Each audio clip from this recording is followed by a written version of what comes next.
So the other day I was looking at my YouTube analytics and I noticed that my average view duration is only 1 minute and 46 seconds. And given that my mean video length is 8 minutes and 17 seconds, it is implied that my videos are really boring, so I've devised a solution. Today we will be discussing the Japanese giant hornet, how it came to the US, why it's such a big threat, and why we haven't heard anything about them for over 3 years. The Asian giant hornet, or Vespa mandarinia, if you're no fun, is a species of hornet native to the Indian subcontinent, Southeast Asia, China, Korea, parts of Russia, and Japan. Hence the misnomer Japanese giant hornet that I used myself all of 24 seconds ago. Beyond looking freaking terrifying and being orange instead of yellow, which only adds to the scariness, like, yeah, I'm orange, that's how you know I'm legit. I'm not nearly as scary as those boring yellow ones. I'm worse. The hornets also have powerful mandibles that leave a wicked bite thanks to their gigantic tooth. They're also 2 inches long and have venom so painful that a scientist described the sting as, and I quote, a hot nail being driven into my leg. And it's as if that's not bad enough, these things also have a neurotoxin in their venom delivered by a stinger so long that not even a beekeeping suit can protect you. God, I'm gonna go crazy. A Dutch entomologist by the name of Jacobus van der Vecht made an observation in 1957 that the people of Japan lived in constant fear of the giant hornet, which is kind of ridiculous. Like, sure, the thing is terrifying, but come on, an entire population of people in fear of one species of hornet? The Japanese eat the things, for Christ's sakes. Like, actually, they're a delicacy in parts of Japan. Let's fast forward to 2020. Some way, somehow, a hornet ended up on Vancouver Island. The article I'm researching didn't explain how it got there, and I'm sure no one really knows, but my brain can only handle so many non-encyclopedia site articles before my brain starts doing the Macarena.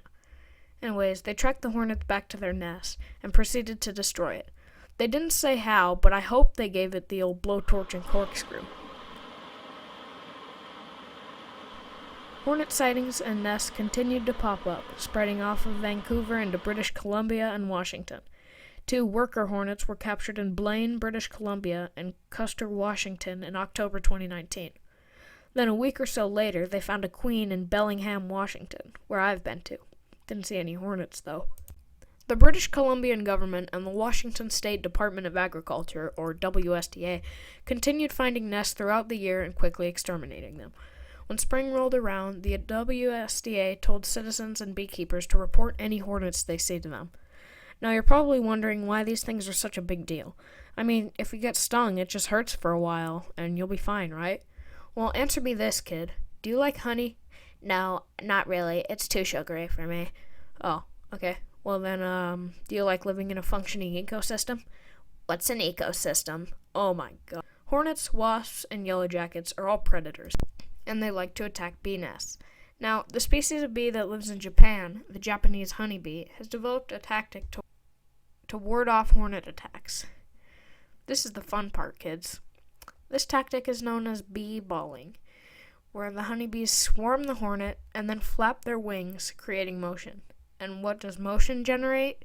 Heat. Correct. So imagine bees surrounding a hornet, flapping their wings super fast, generating a ton of heat. Guess what this does? It bakes the hornet alive. Pretty awesome if you ask me. But then you have the European honeybee, the ones that bee farmers have here in North America. They don't know how to play bee ball. So the hornets would devastate the local bee population. And by local, I mean the 3rd largest continent on Earth. This was the mindset of the WSDA, which is why they made such a deal out of this. The news also reported on the effort, and that Cody Peterson dork made a video about them. I remember hearing about this and not caring, even though bees are like really good for plants and stuff. But now, fast forward to 2023, we haven't heard anything about them. But why? The eradication effort turned out successful, and 2022 saw no confirmed sightings of hornets. That's all. Why are you still here? Stop watching my video. I'm in a drive-thru a Burger King. Can I please get a Whopper Jr. with onion rings? Make it a meal so I can get a drink. No, I'm not finished, that's not everything. Can I please get a double waffle with no cheese? Can I please get a number 2 with a large drink? I got money, so I don't care how much it costs me. So just throw in some extra fries, don't make them salty.